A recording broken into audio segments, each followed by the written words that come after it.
사우디와 16강전에서도 이강인의 왼발은 가장 확실한 공격 루트로 기대받았지만 상대 집중 견제에 공격 포인트를 추가하진 못했습니다. 이전 경기보다 다소 중앙으로 들어와 플레이한 이강인은 전반에 사우디의 집중 견제에 고전하기도 했는데요. 로베르토 만치니 감독은 한국에서 가장 많은 골을 기록 중인 이강인을 제어하기 위해 모하메드 카노 또는 압둘라 알카이바리에게 적극적인 압박을 주문했습니다. 이로 인해 이강인이 공을 잡으면 최소 한 명이 달라붙거나 많게는 23명이 압박해 공간을 찾기가 어려운 모습이었습니다. 그러나 계속해서 공격에 관여한 이강인은 코너킥을 전담하며 기회를 만들었습니다. 또한 측면으로 넓게 이동해 후반에 교체로 들어온 조규성의 머리를 노렸습니다. 둘은 2022 카타르 월드컵 때 조별리그 가나와의 2차전에서 득점을 합작한 적이 있었는데요. 하지만 이번엔 운이 따르지 않았습니다. 후반 추가 시간 이강인의 왼발 크로스를 조규성이 머리를 맞췄으나 크로스바를 강타했습니다. 결국 종료 1분을 남기고 이강인의 크로스를 설영우가 헤딩으로 리턴 패스 후 이것을 조규성이 헤딩으로 마무리하며 극적 동점골을 합작했습니다. 계속해서 두드리던 기점 패스에는 오른쪽을 붕괴시킨 이강인이 있었습니다. 실제 극적 동점골을 더 일찍 터질 수도 있었습니다. 공격 포인트는 없었지만 이강인은 이번에도 예리했는데요.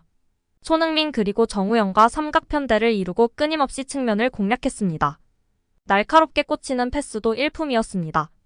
이번 대회 대표팀 최다 득점자 이강인은 공격 포인트가 없어도 단연 돋보였습니다. 이날 이강인이 기록한 주요 스탯을 살펴보면 터치 101회, 패스 성공률 84%, 키패스는 무려 7회입니다. 롱볼 성공률 71%, 빅찬스는 2회가 있었습니다. 결국 사우디전 기회창출 1위, 평점 1위에 맹활약한 이강인이었습니다. 경기 후 축구 통계 매체 소파스코어는 김민재와 이강인에게 최고 평점인 8.3점을 부여했습니다. 이강인은 넓은 시야를 바탕으로 한 날카로운 전환 패스와 전방으로 찔러주는 킬 패스 등 경기를 풀어간 공로를 인정받아 8.3점을 받았습니다. 왼쪽 윙백 자리에서 왕성한 활동량을 뽐내다 조규성의 동점골을 어시스트한 설영우는 8.2점, 동점골의 주인공 조규성은 7.4점을 받았습니다. 승부차기에서 두 차례 선방을 펼친 골키퍼 조현우는 7.6점, 주장 손흥민은 7.4점이었습니다. 이강인은 이날 3백으로 전환한 3-4-3 포메이션에서 3톱의 오른쪽 날개로 선발 출전했는데요. 이강인은 경기가 끝날 때까지 그라운드를 누비며 날카로운 왼발을 뽐냈지만 기대했던 공격 포인트는 나오지 않았습니다. 하지만 경기 내내 날카로운 왼발을 뽐내며 한국이 8강에 오르는데 이바지했다는 평가입니다. 여기에 다시 한번 AFC가 이강인을 창조적인 선수라며 극찬했습니다.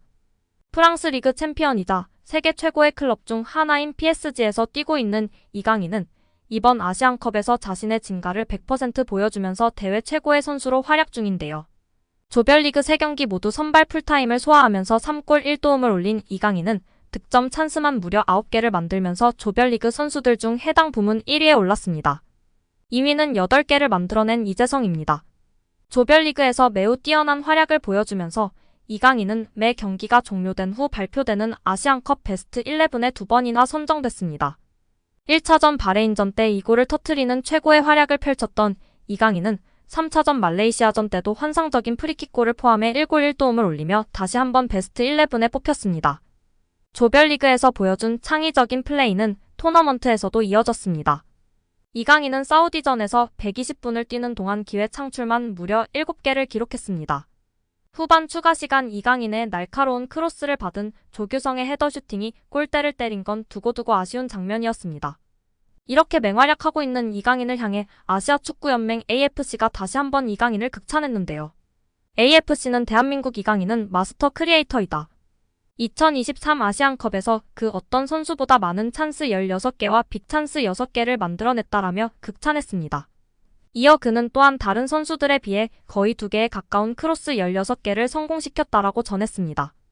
여기에 아시아축구연맹 AFC는 공식 채널을 통해 조별리그 분석 결과를 공개했습니다. AFC에 따르면 한국은 조별리그까지의 통계를 바탕으로 공격 점유율 73%를 기록했습니다. 이어 사우디아라비아가 70%, 일본이 66%로 나타났습니다.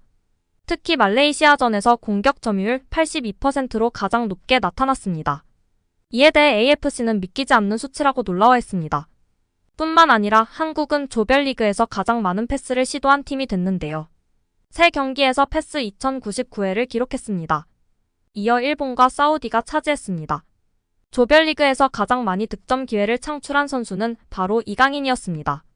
이강인은 득점 기회를 9번 만들었고 이재성이 8번 만들어 2위에 올랐습니다. 뿐만 아니라 이강인은 드리블 성공 부문에서도 2위에 올랐습니다. 총 25회 드리블을 시도해 12회 성공했습니다. 여기에 프랑스 공영통신 매체 AFP는 이강인이 클린스만호의 핵심이라고 치켜세웠습니다. 매체는 클린스만호의 핵심이 됐다. 그는 아시안컵에서 클린스만 감독에게 믿음을 보이고 있다며 그는 주장 손흥민보다 뛰어난 활약을 펼치고 있다. 그는 창의적인 플레이를 제공함으로 한국의 우승을 이끌 수 있다고 극찬했습니다. 실제 국내 매체가 보도한 현재 통계를 살펴보면 클린스만호에서 공격 포인트, 세트피스 득점 관여율, 기전 패스, 동점골, 결승골 부분 모두 1위입니다. 또한 공격 포인트, 평점, 빅찬스 생성 패스, 경기당 키패스, 경기당 드리블 성공 등 모두 1위로 명실상부한 클린스만호의 핵심인 상황입니다. 한국 대표팀의 이강인이 가장 많은 드리블을 시도하고 완성했다고 전했습니다. 이강인은 12차례 드리블을 시도해 8차례를 완성했다고 전했습니다. 이에 드리블 성공 1위를 차지하여 아시아축구연맹에서 노스토핑 리라며 못 말리는 이강인이라고 제목을 붙인 것입니다. 결국 이강인은 아시안컵에 나선 전체 선수 중 드리블을 가장 많이 시도하고 가장 많이 성공했다고 분석했습니다. 무엇보다 결정적 찬스를 만든 횟수도 전체 1위입니다. 막을 수 없다. 는 짧지만 강렬한 평가도 붙였습니다. 드리블 부문에서는 이강인에 이어 오만의 미드필더 살라아 알야흐예이가 2위, 일본의 공격수 이토 주냐가 9차례 시도에 6차례 완성으로 가 뒤를 이었습니다. 이강인이 대한민국 축구대표팀에서 가장 장래가 촉망된다는 호평을 받았습니다. 카이 페리는 글로벌 매체 스포츠 렌즈 영국판에 게재한 제18회 아시아축구연맹 아시안컵 본선 프리뷰를 통해 이강인을 가장 주목해야 할 한국 선수로 선정하며 화제가 되고 있습니다. 카이 페리는 프리미어리그 노팅엄 포레스트 및 3부 리그 버턴 엘비언 등 잉글랜드 프로팀 소속으로 현장 리포트 및 인터뷰를 맡았습니다. 아시안컵에서 가장 강력한 스쿼드를 자랑하는 한국의 다양한 젊은 인재 속에서도 유럽 축구 최고 드리블러 중 하나인 이강인을 으뜸으로 꼽았습니다. 스포츠 렌즈는 뉴욕타임스 및 폭스뉴스 등 미국 유명 언론과 제휴 관계인데요. 웨일스 축구협회 SNS 담당자이기도 했던 카이 페리는 이강인은 성공적인 스페인 라리가 몇 년을 보냈다. 아직 프랑스에서는 불이 붙지 않았지만 벌써 16경기 3득점 2도움을 기록했다고 설명했습니다. 이강인은 2018년부터 유럽축구연맹 리그랭킹 1에서 2위 스페인 무대에서 활동했습니다. 프랑스는 2023년도 유럽리그 랭킹 5위, 파리 생제르맹은 유럽클럽 랭킹 4위인 명문 클럽이라고 소개했습니다. PSG는 2023년 여름 2200만 유로 약 317억 원을 투자하여 이강인을 영입했다는 점도 전했는데요. 스페인 라리가 마요르카 107년 역사상 두 번째로 많은 이적료 수입이었다는 점도 빼놓지 않고 전했습니다. 이강인은 PSG 입단 후 프랑스 리그앙, 유럽축구연맹 챔피언스리그, 프랑스 슈퍼컵에서 경기당 68.4분을 뛰며 90분당 공격 포인트 0.41로 활약했습니다. 이 과정에서 라이트윙, 레프트윙, 폴스나인, 레프트윙백, 중앙 미드필더 등 서로 다른 5개 포지션에서 골 혹은 어시스트를 올렸습니다.